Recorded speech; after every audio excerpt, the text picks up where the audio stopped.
जम्मू कश्मीर के पूर्व सीएम फारूक अब्दुल्ला का एक विवादित बयान सामने आया है और इसको लेकर जमकर उनकी किरकिरी भी हो रही है और सवाल भी उठने लगे हैं कि आखिर पाकिस्तान से इतना प्रेम क्यों है। नमस्कार, आप देख रहे हैं इन खबर। आपके साथ में हूं वंदना स्ट्रोही और आज हम बात करेंगे फारूक अब्दुल्ला के उस बयान की जिस पर हंगामा मचा है। दरअसल रक्षा मंत्री राजनाथ सिंह ने पीओके का जिक्र करते हुए कहा कि पाकिस्तान अधिकृत कश्मीर भारत का अभिन्न हिस्सा है और उसे हम अपने भारत में लेकर रहेंगे, जिसको लेकर फारूक अब्दुल्ला ने कहा कि पाकिस्तान ने चूड़ियां नहीं पहनी हैं और पाकिस्तान के अगर इस हिस्से पर कब्जा किया जाएगा तो पाकिस्तान परमाणु अटैक भी कर सकता है और ये भारत पर आकर गिरेगा।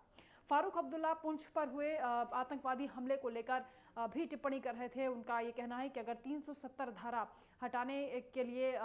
कहा गया था कि उसके बाद आतंकवादी घटनाएं नहीं होंगी, लेकिन अभी भी घटनाएं नहीं रुक रही हैं। इस पर उन्होंने ये पूछा है कि 370 हटाने का आखिर मकसद क्या था, क्योंकि फारूक अब्दुल्ला ने पहली बार इस तरह का बयान नहीं दिया है। पाकिस्तान से उनका ये प्रेम पहली बार नहीं छलका है, बल्कि इससे पहले भी जब धारा 370 देश से हटाने की बात चल रही थी, उस दौरान भी फारूक अब्दुल्ला ने कहा था कि पाकिस्तान को भरोसे में क्यों नहीं लिया गया, चीन को भरोसे में क्यों नहीं लिया गया। ये तमाम ऐसे नेता हैं जिन्होंने जहर उगला था उस दौरान भी, और अभी भी ये लोग इस बात के पक्षधर हैं कि धारा 370 फिर से जम्मू कश्मीर में स्थापित होनी चाहिए, क्योंकि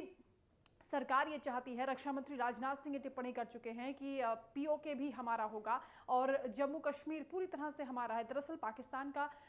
ये कहना है कि जो पाकिस्तान के हिस्से में कश्मीर है, यानी पीओके, उसे पाकिस्तान आज़ाद कश्मीर कहता है, और जो हिंदुस्तान में कश्मीर रहा है उसको लेकर पाकिस्तान ये कहता था कि वो भी हमारा हिस्सा है और उस पर हिंदुस्तान का कब्जा है। लेकिन अब पूरी तरह से जम्मू कश्मीर को, क्योंकि धारा 370 हटने के बाद भारत में उसको जोड़ा गया है और पहले से ही क्योंकि अभिन्न हिस्सा भारत का रहा है, तो उसे पूरी तरह से अब कब्जे में ले लिया गया है। लेकिन अब पीओके को लेकर एक नया राग शुरू हो चुका है। पीओके को लेकर हालांकि जब 370 को लेकर भी बातचीत हो रही थी संसद के पटल पर, उस दौरान खुद गृह मंत्री अमित शाह ने यह साफ कह दिया था कि न सिर्फ जम्मू कश्मीर बल्कि पीओके भी हमारा ही अंग है और हम इसे किसी भी तरह से छिन्न भिन्न नहीं होने देंगे। दरअसल दो हिस्सों में बटा हुआ ये पीओके है, यानी पाकिस्तान अधिकृत कश्मीर, जिस पर पाकिस्तान ने कब्जा किया हुआ है। 1947 में बंटवारे के बाद कबीलियाई विद्रोहियों के साथ मिलकर पाकिस्तान ने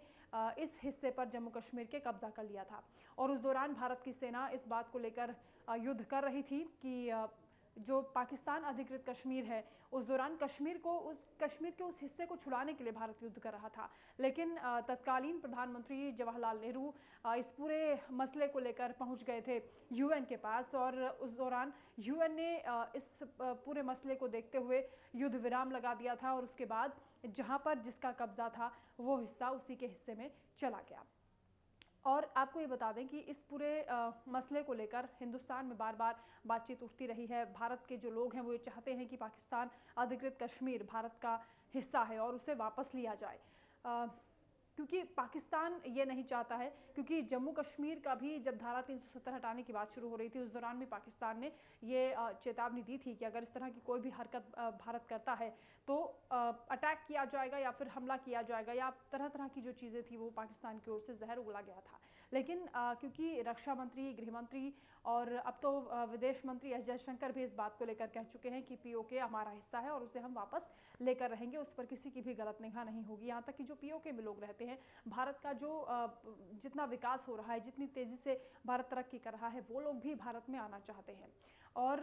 क्योंकि कई बार पाकिस्तान विरोधी नारे वहाँ पर लगते हैं और अभी भी आप मानिए कि अगर वहाँ जाकर आप लोगों से पूछेंगे तो वो भारत में खुशी खुशी आना चाहेंगे, क्योंकि वो भारत का ही हिस्सा खुद को मानते हैं। लेकिन पाकिस्तान की ये ज़बरदस्ती है कि वो उस पर कब्जा जमाए बैठा है। लेकिन अब भारत ने अपना रुख साफ कर दिया है और बहुत जल्द इस पर काम होना शुरू हो जाएगा। आपको बता दें कि रामभद्राचार्य ने भी इस बात को कहा था, उन्होंने भविष्यवाणी की थी कि धारा 370 हटने के बाद अब अगला जो कदम होगा वो पीओके पर होगा और ये बड़ा फैसला सरकार न सिर्फ करने जा रही है बल्कि उस पर अमल भी होगा और बहुत जल्द पीओके भारत का हिस्सा बनने वाला है। अब इस पूरे मसले को लेकर देश भर में बहस हो रही है, लेकिन फारूक अब्दुल्ला ने जिस तरह से बयान दिया है वो लोगों को पसंद नहीं आ रहा है। पीओके भारत का अभिन्न हिस्सा है और उसे फिर से भारत में ही बहाल करने की कवायद की जा रही है।